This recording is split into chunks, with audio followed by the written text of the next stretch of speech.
Get ready, I will dry your tears and change your story. If those words fall like a surprise into the quiet of your room tonight, lean into them. If you've been carrying an ache that no one sees, if you speak prayers into the dark and your voice comes back sounding small, hear this as a direct address to the part of you that is tired of waiting. God is speaking, not a gentle suggestion, not a distant echo, but a clear, tender promise. Get ready. I will dry your tears and change your story. Maybe you are listening with headphones on, the house asleep, the clock shaking time along the wall. Maybe you are in the middle of a day so full of small losses, closed doors, cancelled plans, small betrayals, that grief has become the background track. Or perhaps you have carried a single heavy sorrow for so long it has become a sediment in your bones. Whatever shape your waiting has taken, your fatigue is real. Your tears are not invisible to God. Your silence has not gone unread. I know how it feels to press words into the dark and doubt anyone is listening. I also know the scriptures insist on a different logic. Silence is not absence. Silence can be a workshop. The Lord's quiet is often a preparation. While you think time is passing without movement, God may be rearranging people, opening the right door subtly, preparing your heart to receive what is coming. This is not an easy word if you wanted instant fixes. It is a profound comfort if you are willing to learn a new rhythm. The rhythm of waiting that prepares, forms, and finally delivers. Maybe you feel shame for your impatience. Don't carry that shame into this moment. The Bible shows us people not unlike you, people who wept in private, who spent long nights fearing the next day, who thought silence meant abandonment. Yet their stories did not end in the night. The pattern we will watch together is long process, hidden work, sudden shift. Before the shift, there was often a night of seeming inactivity, but that night was not wasted. It was necessary. If these words are landing in your soul right now, do something small to mark it. Type, "I trust you, Lord," in the comments below. It is a tiny act of faith, nothing theatrical, simply a breath expressed as trust. This is not a magic formula. It is a symbolic surrender that says, I am willing to let God work even when I cannot see the whole picture. You are not the first to stand at the door of a new season feeling ill-equipped. Think of the story of Esther. She was placed in a palace she never chose, in a culture that could swallow her voice. Mordecai, who raised her, told her to be careful, to tread lightly. She entered a world where the rules were not hers. The nation around her breathed under a heavy threat. Haman's scheme would undo an entire people. The king, Ahasuerus, could have swept the moment away with arbitrary whims. But he did not sleep for a night. On that very night, with the palace in uneasy quiet, the king's memory was stirred. The records were read. A book opened. The same book that could have been the instrument of death became the turn of fate. Esther, placed and vulnerable, was found at the right hour. That sleepless night, seemingly random, became the pivot that preserved a nation. And then remember Paul and Silas. They had beaten down feet and heavy chains, their bodies raw from unjust flogging. They were in prison at midnight, yet their mouths chose prayer and song. The jailer, whose life we might expect to be hardened to cruelty, listened to their faith until an earthquake shook the foundations and opened every door. Not all nights end in earthquakes, and not every chain falls in public. But the pattern is clear. In a place of silence and confinement, faithful worship became a crack through which change entered. It is the same movement. Internal devotion met external shift. These stories teach us a spiritual grammar. God moves in the night, and the movement is often coordinated with a process of formation inside the person. The external reversal you hope for, released chains, opened doors, reversed decrees, often follows a quieter internal work. God prepares not only the stage, but also the guest who will walk upon it. In the silence, he is shaping endurance, humility, faith, readiness. You might object, I don't want a broken process, I want change now. Your honesty is welcome, it is biblical. The longing for immediate relief is not sin, it is human, but learning to let God form you in the meantime protects you from being overwhelmed when the change finally comes. Rapid turnaround without inner change can break rather than bless. The Lord's timing has wisdom in it, sometimes protection, sometimes formation, sometimes both. When I say, get ready, I do not mean sit passively and wait for a cosmic lottery. Preparation is a posture. It is the small, deliberate work of tending the heart so it will receive the gift when it arrives. Prepare by naming the burden. Prepare by practicing trust in little things. Prepare by unclenching your hands from the future and placing the weight where it belongs, at the feet of the one who knows how to carry it. Preparation is not passive resignation. It is active surrender. What does that look like practically? Begin with breath. It sounds so simple because it is simple. When you feel the old panic rising, when the future feels like a cliff, stop and breathe. A long, slow breath is an act of trust. Speak a short sentence to God. Lord, I don't understand this, but I'm placing it in your hands. You do not need to craft eloquence. God does not require theological perfection. He refuses not heartfelt truth. Say what you mean what you say. Then rest in the posture you have chosen. Then practice a second small act, a one-line prayer you can return to throughout the day. Let it be the anchor of your attention. It might be, God, steady my heart, or Jesus, I trust you with this chapter. When anxiety comes, repeat that line, not as a charm, but as a reorientation. Repetition settles the soul. It teaches the body to follow the heart's lead. Third, hand over the specifics. Most of us carry an inventory of worries, names, numbers, times, hurts. Pick one item tonight. Place it before God in prayer. Picture it physically leaving your hands. Not forever perhaps, not in the way you imagine, but enough to breathe differently. This is not denial. This is intentional transfer. God does not demand that you pretend the pain is gone.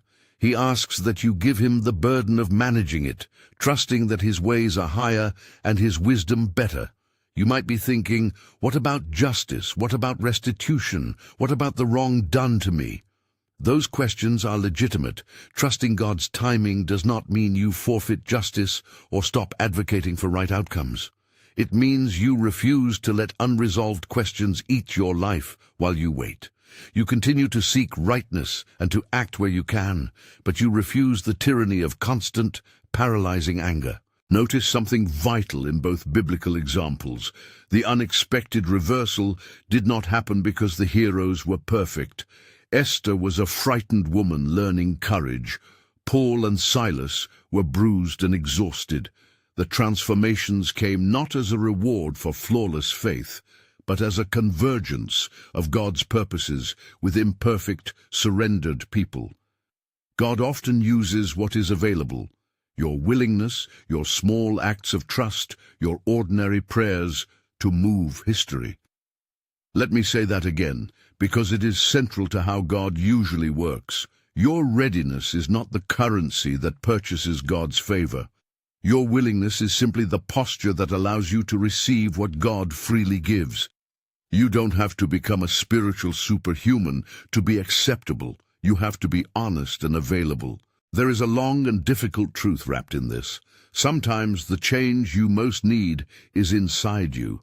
Before the external reversal occurs, God may begin by easing something in your soul. He tenderly moves grief, reshapes identity, loosens the grip of shame, and restores hope. This inner restoration can be slow and it can be painful because it often requires you to lament what is lost and to mourn opportunities that never arrived. But it is also the most loving work God does because it makes you whole enough to hold what comes next. Restoration of the heart is not less than deliverance. It is the most durable form of deliverance. When a tear is dried not merely by the cessation of circumstances, but by the healing of the heart, the person who emerges is different, not simply lucky. They are changed from within. prepared to steward the new season wisely. That is God's intent. Sometimes people say, if only God would make the outside right, the inside would follow. Many times, the reverse is truer. The inside must be renewed for the outside to be handled well. Imagine being handed an inheritance you are not ready to steward. Without inner transformation, without humility, wisdom, and emotional maturity, the gift could become a source of ruin. God knows this, which is why He does not skip the formation phase. You might be tempted to ask for formulas. What to say, where to stand, what posture will make God respond? Resist that urge. God is not a spiritual vending machine. The tenderness in His voice when He says, "I will dry your tears," invites response, not manipulation. He calls you to trust, not to bargain. Small fidelities matter: faithful prayers, honest confession, acts of mercy toward others, and times of rest in His presence. These are the subtler variables in the spiritual economy. Let me offer a few practical, bite-sized exercises you can begin tonight. They are not magic spells. They are formation tools that help you practice readiness. First exercise, the night ledger. Before you sleep, take a sheet of paper and write down the 3 things that weigh most heavily on you. Under each, write one small, realistic step you can take tomorrow. Tear the sheet up and give it symbolically to God. Literally fold it, put it under your pillow, or burn it safely if that's meaningful to you.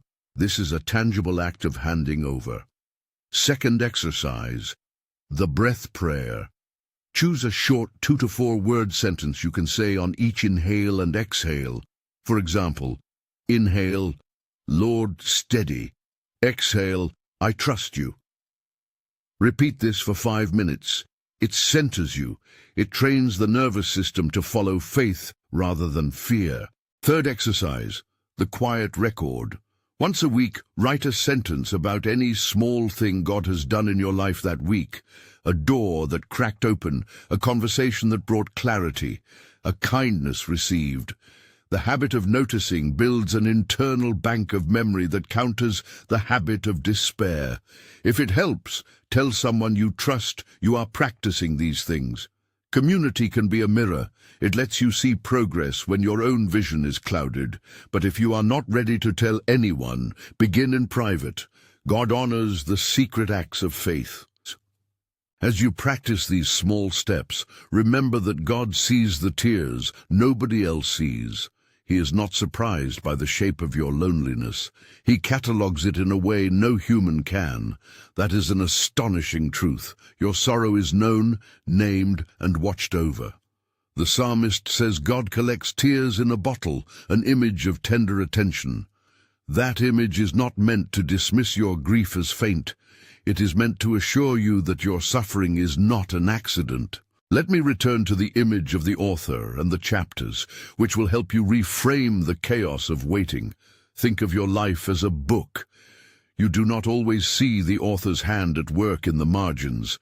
Characters you thought would linger vanish. New people appear unexpectedly. Sometimes the author will place a character in an unlikely setting so that a moment later the setting becomes necessary. We get impatient at missing pages, but what feels like an interrupted story may be a chapter written in silence to prepare you for what comes next. The author sees the whole plot. You do not. Trust that the one who holds the pen also holds mercy. That metaphor also exposes a painful possibility. Some chapters are hard because they are necessary.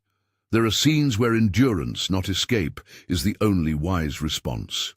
We live in an era of instant gratification, and the language of waiting can feel anachronistic. Yet Christian formation often unfolds through seasons of waiting. The waiting is not arbitrary. It is formative. It refines faith, much like fire refines gold. We must also guard against an easy spirituality that converts waiting into passivity. Readiness requires engagement. Cultivate the disciplines that keep you aligned with God. Pray honestly. Worship even when you do not feel like it. Act justly where you can. These are the ways the inner life is prepared for outer change. Remember, too, that you are not anonymous to the Lord. He remembers specific details. The story of Esther became a national turning point because the Lord remembered a record, and the record was read. God's memory is not abstract. It can include names and dates and deeds. He knows the injustice that has been done to you. He knows the silence you endured. He knows the small tendernesses you offered that seemed wasted. God does not forget. At the same time, God's ways are wiser than ours. He may not undo every hurt in the manner we prefer. Sometimes reparation comes through unlikely means. Sometimes what is healed is deeper than a single broken situation. Expect wisdom in the way restoration arrives, not necessarily the precise way your imagination sketches it. There is also a communal aspect to how God works in silence. Esther's deliverance did not happen in a vacuum. Mordecai's refusal, the fast of the people, and the actions of others created a setting where God could act. Paul and Silas's worship impacted the jailer and, through him, an entire household. God's movement often weaves through networks, people, prayers, decisions. So your readiness includes being alert to the ways God might use others on your behalf. Be faithful where you are seated. You may be the one who becomes part of someone else's turning point. You may ask, but what if I have prayed and nothing has changed? That question slices deep. There are seasons when faith feels like a question mark. In those seasons, refuse the temptation to score yourself on visible outcomes. Faithfulness is not always measured by immediate results. Sometimes faithfulness is the long, quiet habit of returning to God when it would be easier to walk away. You are not a failure because the change is delayed. Let me say something pastoral. Grief takes time. The Lord's promise to dry your tears does not necessarily erase the memory of what caused the tears. Healing is often the process of making sense of the wound, integrating it into your story so that it does not define you. The good news is that God specializes in redeeming stories. He does not erase pages, but rewrites them with new meaning. He takes the threads of pain and weaves them into a larger tapestry where compassion and wisdom and deeper love can emerge. We must also be honest about the role of repentance and reconciliation. Sometimes the weight we carry is not only the result of others' actions, but also of our own missteps. Where that is the case, humility paves the way for healing. Repentance is not to punish yourself. It is to align you with God's mercy, to place you under His healing hands. If there are relationships you need to mend, take small steps toward reconciliation where possible. If reconciliation is impossible, seek God's comfort for the loss. In the quiet work of formation, the Spirit often loosens the stones you have been carrying. Think of those stones as heavy, unspoken sins, fears, or unresolved hurts.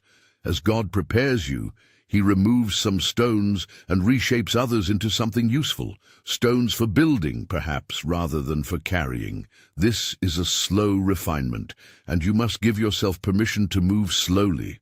Allow God to work without trying to micromanage His timetable. At this point, you're likely wondering how these theological patterns tie to your daily life. Let me bring it back to the practical center. Your next 24 hours. Breathe. Say the short prayer you chose. Do one thing that aligns with the change you long for. A small, courageous step, a conversation, a pause to rest. These are the preparatory acts.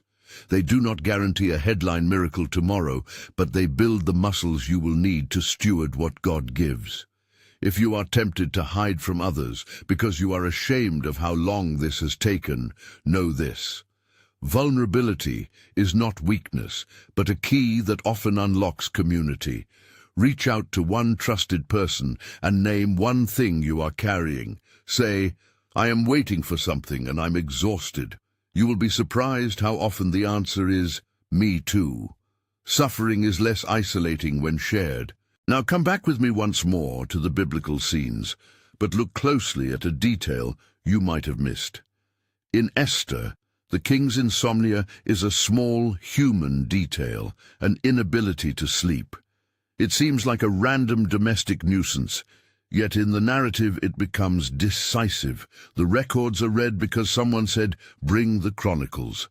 Likewise, Paul and Silas's midnight worship was a lowly, intimate act. They were not public orators with a plan for revolution. They were imprisoned and singing. The power in both scenes lies in the intersection of faithfulness and a seemingly small circumstance. The door swung on the hinge of an ordinary night. That should give you hope. Your ordinary acts of small faith matter. The mundane details, saying, "I trust you, Lord," in the dark, standing up for someone at work, giving 5 minutes to prayer, are not invisible to God. He weaves them into his grand design. As you let this sink in, let the tension remain for a moment. The promise has been spoken. Get ready. I will dry your tears and change your story. But readiness requires a response. God does not ask you to manufacture faith. He invites you into it. Choose, even now, to step into small acts of trust. Before we press further into how these internal changes begin to manifest outwardly, take a breath and pray with me, briefly, using words you can say out loud or in your heart. Say, "Lord, I don't understand everything. I am tired and I am afraid. Help me to trust you with this season. Dry my tears. Make me ready." Speak it honestly. You do not need to have it together. Let the honest prayer be enough. There is more to see in how God moves after the heart begins to change. There is a pattern of people appearing, of doors aligning, of wisdom arriving just in time. There are strange, providential coincidences that no one could plan. But those outward shifts require a soil prepared by inner work. In the next section, we will look at how that soil becomes fertile, how sorrow is transformed into resilience, how disappointment becomes discernment, and how God raises up people and moments that will finally make the late chapter feel like the best chapter yet. For now, hold the promise close. Get ready. I will dry your tears and change your story. Let that promise enter your bones like a quiet drumbeat beneath the chaos. Keep breathing. Keep praying the short prayer you chose. Keep doing the small, faithful things. The workshop of God is at work in the night, and when the morning comes, you will not be the same person who first heard the word. There is more to see in how the hidden work of God becomes visible in your life. After the soul has been reworked, after grief has been tended, shame has been unburdened, and hope has been steadied, God begins to arrange the outward pieces in a way that fits the person you have become. This is not a mechanism, but a pattern. Inner readiness prepares you to recognize doors, to steward new things, and to respond with wisdom rather than panic. Imagine a field that has been hard and barren. The rain does not simply create a harvest the instant it falls. It softens the soil, loosens compaction, and invites seed to take root. In the same way, God's quiet work softens what the outer storm had hardened. That softening changes the way you see opportunities. Where before you might have rushed, reacted, or clung too tight, you will now be able to move with discernment. You will notice small openings, an unexpected conversation, a gentle nudge in your spirit, a door cracked open at just the right hour. And because your soul has been formed, you will be able to walk through them without being overwhelmed. Let me give you a simple, everyday portrait of this movement so you can recognize it. Picture a woman named Claire. For years, she carried the ache of betrayal. An old friendship that had been broken, a career door that never opened, a dream that seemed to slip away. She prayed, she hoped, she tried to be brave, but the waiting wore on her. Over time, she began doing small, faithful things. She practiced the breath prayer each morning. She wrote one sentence a week in a quiet record about any small kindness she received, and she chose to forgive in prayer the person who had hurt her, even when no reconciliation came. Months later, out of nowhere, a colleague reached out with an idea that required the very gifts she had shelved. Claire recognized the moment because she had been shaped. She responded with humility, calm, and a readiness that allowed her to steward the season well. The change did not come because she had earned it by elbowing faith into shape. It came because the Lord had been forming capacity in her to handle what was arriving. You may be thinking, but what if the opening never arrives? That possibility must be acknowledged with pastoral honesty. Sometimes the exact thing we imagined does not return. Yet the deeper truth is that the Lord can redeem for good what we feared was lost. The shape of restoration may not mirror your original dream, but God is skilled at creating paths that honor what you have sacrificed and what you have learned. He can take the fragments and make them into something new, a vocation reshaped, a relationship redirected, a purpose refined. The key is not clinging to a counterfeit of the past, but remaining open to God's wiser reweaving of your story. So how do you recognize a real opening and not just a tempting distraction? Discernment has a few humble markers. First, real openings bring a deepening of peace, not a spike of anxious excitement. The Spirit often steadies the heart like a lighthouse beam, not like a siren. Second, wise openings invite courage and prudence together. They require steps forward, but they also invite prayerful counsel. Don't rush alone. Ask someone you trust, someone who knows you and can speak truth lovingly, if the opening seems aligned with your character and calling. Third, a genuine opening usually involves service, not merely personal gain. God's redemptive work tends to expand rather than isolate. What benefits you often bless others. When doors begin to appear, remember that readiness is also about stewardship. Receiving a new season well means setting boundaries, practicing generosity, and staying disciplined. Wealth, position, acclaim, any outward success can break the unprepared.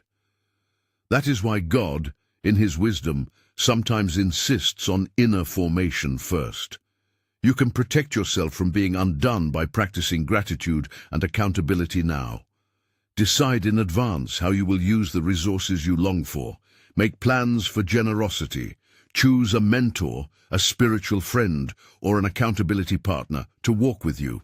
These are practical muscles that prevent grace from becoming a test you are not prepared to pass. There is another part of readiness that many overlook, the discipline of risk-taking in small measure. Preparation is not only about patient endurance, it also includes experiments of faith. Take a single calculated step toward the thing you hope for. Make a phone call you have avoided. Send the application you have kept on your desktop for months. Say the honest word of reconciliation, even if the outcome is uncertain. These small acts are not attempts to control God. They are ways you move in partnership with Him. They teach your soul to act in courage rather than retreat. Let me give you a short, practical ritual you can practice in the coming week to train this muscle. Call it the one-step courage. Choose one concrete thing you have been avoiding because of fear, no matter how small.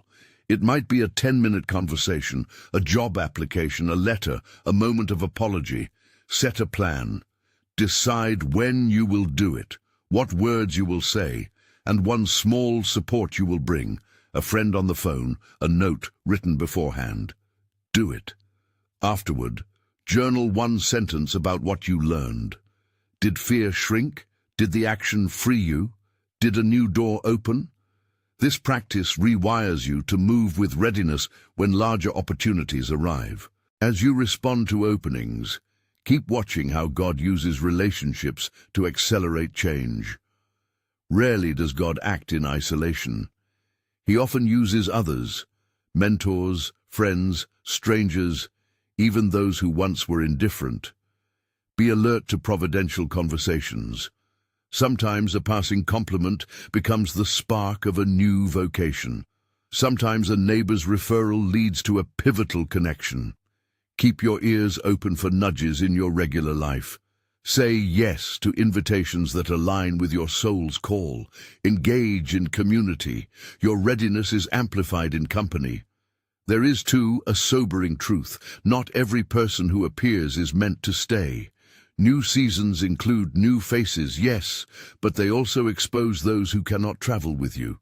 When that happens, grieve what is lost and let God glorify the lessons.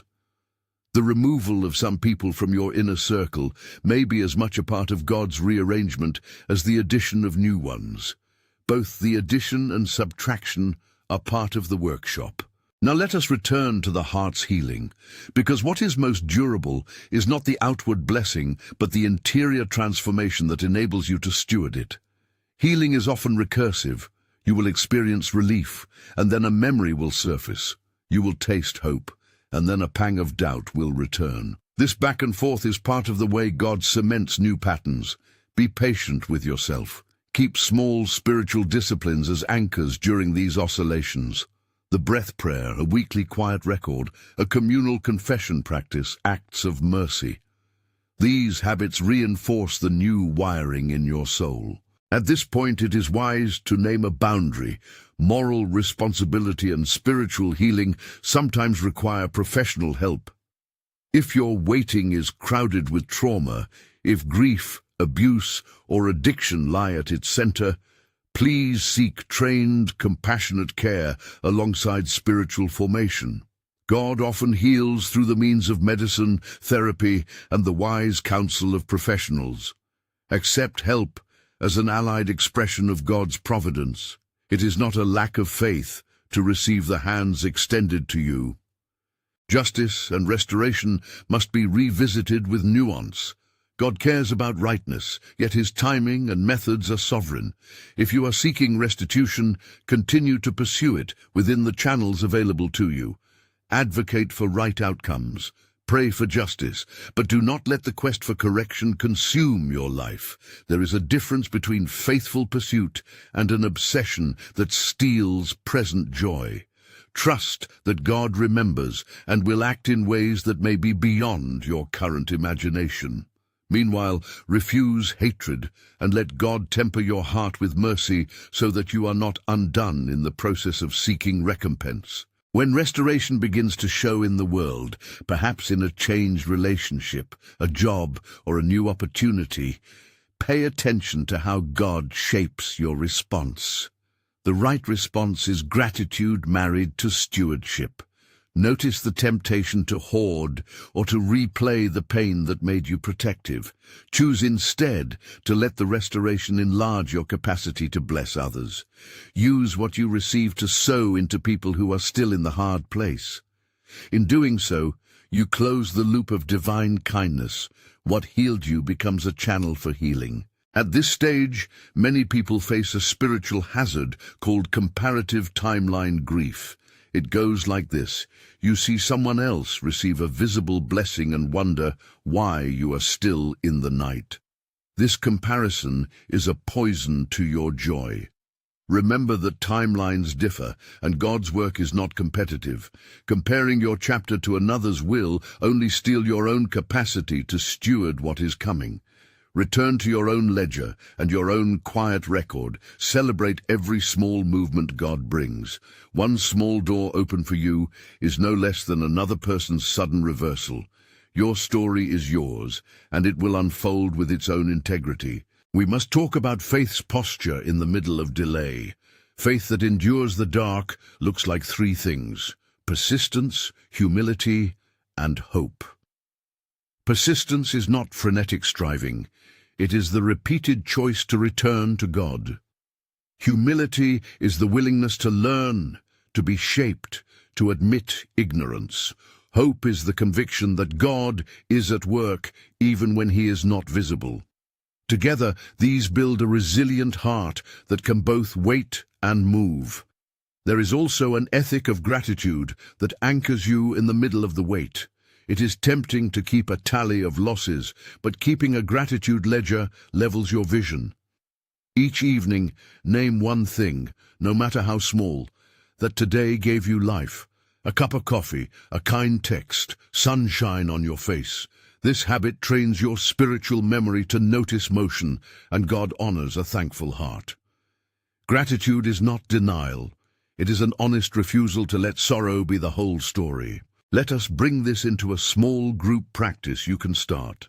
Invite 1 or 2 trusted friends to join a weekly 5-minute call or message thread where each person names one small move of God that week.